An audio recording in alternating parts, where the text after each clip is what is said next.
o fato da gente ser o país que mais mata pessoas LGBTs tem a ver com o nosso passado, tem a ver com a formação do nosso povo. A homofobia não se expressa só no assassinato, no xingamento. Existe algo chamado homofobia social, que é essa homofobia praticada por todo mundo e que serve como pano de fundo para as expressões mais duras da homofobia. Eu quero um mundo melhor, eu estou lutando por um mundo melhor, isso não pode ser errado. As pessoas não podem ser loucas de achar que isso é o errado. Hoje é dia do orgulho LGBT e o meu convidado é Jean Willis, o primeiro parlamentar a se declarar como gay no Congresso Nacional e a defender as causas da comunidade LGBT aqui no Brasil. Para começar, eu acho que a gente precisa dar esse dado que é vergonhoso, é triste, 445 LGBTs mortos em 2017, segundo o levantamento que é feito já há tanto tempo pelo Grupo Gay da Bahia. Esse levantamento sempre é bom dizer, né, Jean, que ele não é tão preciso porque é uma subnotificação, a polícia às vezes não registra os casos como as mortes como mortes em decorrência de LGBTfobia. O que explica, na tua opinião, enfim, de acordo com toda essa tua experiência, o fato de sermos tão, assim, LGBTfóbicos nesse país? Eu não teria uma explicação precisa, né? Mas antes de eu chegar na explicação, eu queria dizer que a própria ausência de uma estatística oficial já demonstra o quanto de homofobia institucional há no Brasil, né? Quer dizer, o Ministério da Saúde, o Ministério da Justiça, o Ministério da Segurança Pública, que foi criado recentemente, não dispõe de estatística acerca de assassinatos de pessoas LGBTs. A gente dispõe apenas hoje dessa estimativa que é feita pelo Grupo Gay da Bahia a partir de uma metodologia que não é tão precisa, né? Não é tão precisa. Recortes ali de jornais. Isso, ele trabalha com a ideia de notícia de jornal, mas é a única que a gente tem e é a que, inclusive, é falha por causa da subnotificação, né? Uma outra coisa importante é dizer para as pessoas, porque cada vez que a gente fala em assassinatos de LGBTs, as pessoas dizem, mas morre todo ano muita gente no Brasil. Morre muito mais hétero. Aí fala assim, morre... tem 50 mil homicídios no Brasil por ano ou mais. É verdade. Mas as pessoas usam... Esse é um argumento desonesto intelectualmente, porque as pessoas não estão morrendo porque elas são o que são. Elas estão morrendo por diferentes motivos. Crimes passionais, vingança, latrocínio... né? Enfim, as pessoas LGBTs, além de estarem sujeitas a essa violência que atinge a todos nós, independente da orientação sexual e da identidade de gênero, essa violência urbana, a violência que vem dos assaltos, dos sequestros, né? Enfim, da guerra, as drogas, enfim, se bem que a guerra às drogas atinge mais os pobres e os pretos, atinge sobretudo os pobres e os pretos. Sim. Também não vale a pena utilizar essa estatística, mas o que eu quero dizer é que os crimes LGBTfóbicos são aqueles motivados ou motivados pela homo-lesbo-transfobia ou aqueles crimes em que a identidade de gênero ou a orientação sexual serviu para que ele se recrudescesse, se tornasse mais cruel. Crimes que muitas vezes, acho até que na maioria, são muito violentos. Tem esse ódio que não quer incidir só sobre aquele indivíduo, quer incidir sobre o grupo a que aquele indivíduo pertence. E aí, nesse contexto, eu te pergunto, como pode alguém ser contra a criminalização da LGBTfobia? Pois eu, por exemplo, sou contra a criminalização da LGBTfobia nos termos em que se propõe a criminalização, nos termos em que a hegemonia do movimento LGBT propõe essa criminalização. Eu já chego lá. Só queria dizer que o fato da gente ser o país que mais mata pessoas LGBTs tem a ver com o nosso passado, tem a ver com a formação do nosso povo, tem a ver com o fato da gente ser um povo cristão, católico ou evangélico, né? Não estou com isso dizendo que todos os cristãos católicos e evangélicos são homofóbicos, não estou dizendo isso. O que eu estou dizendo é que todos nós somos socializados, criados, educados numa cultura que fortalece a subalternidade dos homossexuais. Nenhum pai quer ter filho gay, entendeu? Os gays são tratados como seres desprezíveis por muita gente, ainda que ela não mate, ainda que ela não faça nada, ela não gosta, ela não quer ter amigos, ela não quer perto. Quando ela quer perto, ela quer só ser amigo, mas não quer ter filho. Enfim, a homofobia... Ela tem amigo, ela respeita mais, né? Eu respeito mais, tem sempre o mais. Ou seja, a homofobia não é só o assassinato. A homofobia não se expressa só no assassinato, no xingamento. Existe algo chamado homofobia social, que é essa homofobia praticada por todo mundo e que serve como pano de fundo para as expressões mais duras da homofobia. O assassinato, a lesão corporal, né, a discriminação, a injúria, enfim. Há um caldeirão, há um caldo de fundo no qual todos somos socializados, inclusive nós gays, lésbicas, travestis e transexuais Também somos socializados nessa mesma cultura, não por acaso. Nós temos muita homofobia internalizada, né? Nós gays, lésbicas, ainda temos muita homofobia internalizada contra nós mesmos e contra os semelhantes. Não por acaso gays e lésbicas não se elegem, a comunidade em geral tende a não votar em pessoas LGBTs, porque tem esse problema da identificação que é produzida por essa homofobia. Esse problema é produzido por essa homofobia de fundo. Enfim, o que eu quero dizer é que é importante que a gente entenda que a raiz da gente ser o país que mais mata LGBT tem a ver com essa formação cultural, né? Nós somos um povo estruturado na relação Casagrande-Senzala, um povo que naturalizou a violência, né? Você solucionar os conflitos por meio da violência, por meio do assassinato, né? O Estado de Direito no Brasil é frágil, nós tivemos 21 anos de ditadura militar, a gente acabou de passar por um golpe em 2016, as instituições democráticas são muito frágeis, seletivas, classistas, né? Os pobres não têm acesso à justiça, as prisões estão cheias de pessoas pobres e pretas, então todo esse caldeirão de violência explica um pouco o fato da gente ser o país que mais mata LGBT. E também me espanta nesse caldo aí todo que você trouxe, Jean, uma confusão entre o interesse público e os valores que são individuais, são privados do agente público, né?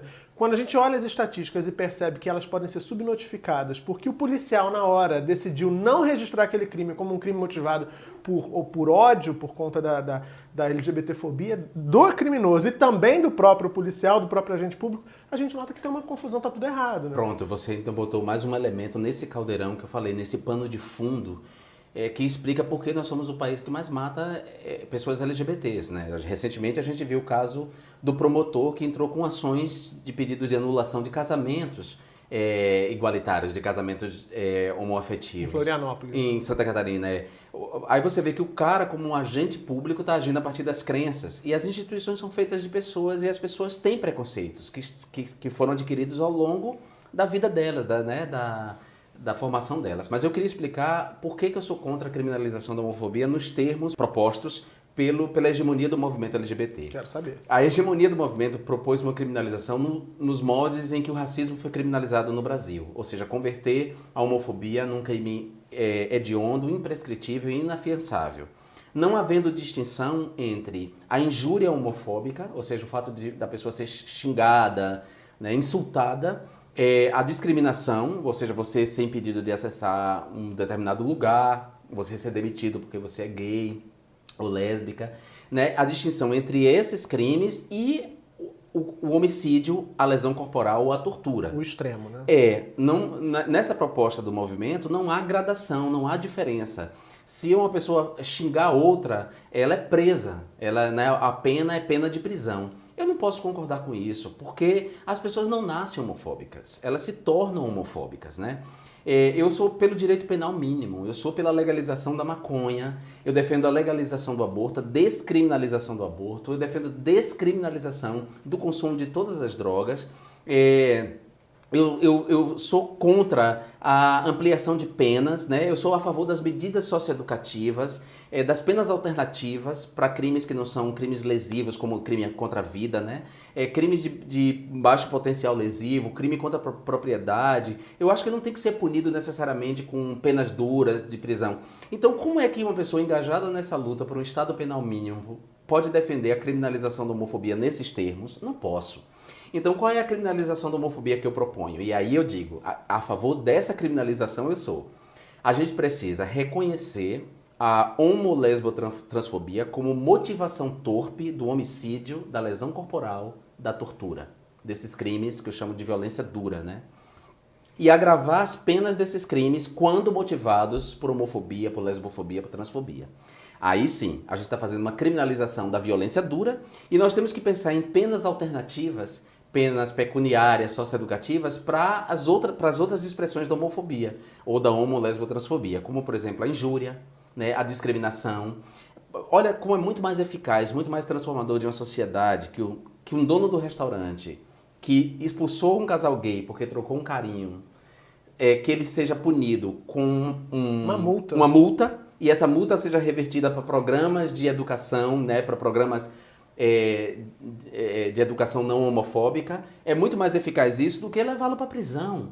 As nossas prisões são masmorras. As nossas prisões estão tomadas pelo crime organizado. Quando houver uma rebelião, essas pessoas serão as primeiras a morrerem lá. E eu não quero que ninguém morra porque me xingou de viado. Eu prefiro que essa pessoa se transforme, entenda que ela é homofóbica, entenda que ela está tendo uma segunda chance para se transformar. E com isso a gente vai transformando a sociedade. Agora, é claro que o crime, o homicídio, a lesão corporal, a tortura, esses crimes duros, essa violência dura, aí eu defendo sim que reconheçamos no Código Penal a homofobia como motivação torpe, a lesbofobia, a transfobia como motivação torpe e agravemos a pena desses crimes. Esses crimes sim, que aí são crimes contra a vida, são crimes que atentam contra a integridade física, né? É claro que a injúria e o insulto, ele tem um potencial ofensivo à dignidade humana que é a da violência pessoa. simbólica, Que é uma né? violência simbólica, porque né, faz com que você, claro, tenha um efeito na sua vida. Porque tem gente que muitas vezes não suporta essa violência que é simbólica e é sistêmica. E se mata. E se mata. E se mata. Eu concordo com isso e a gente não pode relativizar isso. Não é dizer que esses crimes não tenham que ficar impunes. Eles têm que ser punidos, mas eles têm que ser punidos com penas socioeducativas, medidas socioeducativas, penas pecuniárias que transformem o criminoso, que leve ele a se transformar, e ao mesmo tempo eduque a sociedade com o passar do tempo, entende? Sim, sim. Então eu acho que essa é a nossa grande saída. Jean, a gente está quase acabando a segunda parte da entrevista, tem assunto para falar Muito com esse cara, assunto. né? Mas assim... Eu volto. Vamos combinar. Mas eu quero falar de umas duas coisas. Antes eu quero terminar para cima, eu espero, mas antes eu quero falar de fake news. Porque esse é o ano que está todo mundo de olho nisso, muitas agências de checagem de notícias estão já com as antenas ligadas, porque é um ano de eleição, um ano muito importante para o país. E a gente está vendo a proliferação de notícias falsas na internet. Você é um cara que sofre com fake news muito antes do termo virar moda, por exemplo. Muito antes. Você acha que essa tua atuação, a tua própria identidade e a tua presença, sobretudo no Congresso Nacional, isso tudo que motivou essa campanha? Porque tem notícias sobre pedofilia, eu vejo você nas redes sociais constantemente, você e a tua equipe rebatendo comentários, rebatendo postagens e falando exatamente também de punição das pessoas que espalham essas notícias falsas. Você acha que tudo isso explica essa campanha toda que você vem sofrendo há tanto tempo já? Sim, não tenho a menor dúvida. Assim, eu sou o campeão, a vítima campeã de fake news, assim, quer dizer, eu sou a vítima preferencial de fake news no Brasil. São eu e Lula. Só que a diferença entre eu e Lula é que o Lula tem fake news positivas em relação a ele, né? Existem fake news negativas em relação a ele e existem fake news positivas também. No meu caso, todas as fake news, todas são negativas. Todas buscam me desqualificar e me desonrar publicamente. E é óbvio que isso tem a ver com o fato de eu ser homossexual. Já disseram que você queria mudar a Bíblia. Essa é a mais absurda de todas, né? Eu digo absurdas porque só um imbecil pode acreditar nisso. Mas tem outras que não são tão absurdas e que são construídas de maneira mais sutil, que leva muita gente a acreditar nelas, né? E isso tem a ver com o fato de eu ser um gay, e não só com o fato de eu ser gay, mas de eu ser um gay que ousei desafiar essa ordem, que ousei ocupar um lugar de poder, que ousei desafiar os corruptos, que ousei desafiar as máfias que envolvem igrejas fundamentalistas, as máfias que envolvem milicianos, quer dizer, as máfias todas que têm a ver com essa ordem. Então, se eu fosse um gay que soubesse o meu lugar, se eu estivesse lá servindo na Câmara, servindo a matéria jocosa, se eu estivesse servindo ao riso, se eu fosse, que Deus o ponha no bom lugar, se eu fosse um Clodovil, que era homofóbico além de tudo, né? Eu não seria alvo de fake news. Ninguém estaria me atacando. As pessoas me atacam porque o meu trabalho rende frutos. Então elas precisam inventar de que eu defendi a pedofilia, elas precisam inventar de que eu apresentei projeto para modificar a Bíblia, que eu apresentei projeto para impor a cultura islâmica nas escolas, que eu vou fazer uma turnê com a Pablo Vittar, homossexualizando as crianças nas escolas. Você acredita que nisso? Essa perdi. É que eu e a Pablo Vittar vamos fazer uma turnê pelas escolas, dizendo para as crianças como é que elas devem ser homossexuais.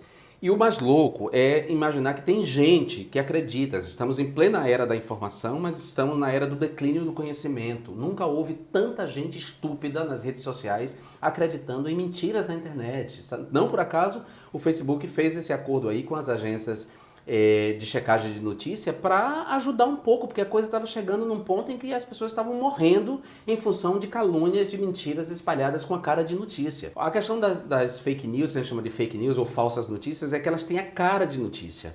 Elas são diagramadas para parecer uma notícia, em geral elas vêm com o nome Folha, né? Folha, não sei o quê, Folha, que é para remeter à Folha de São Paulo.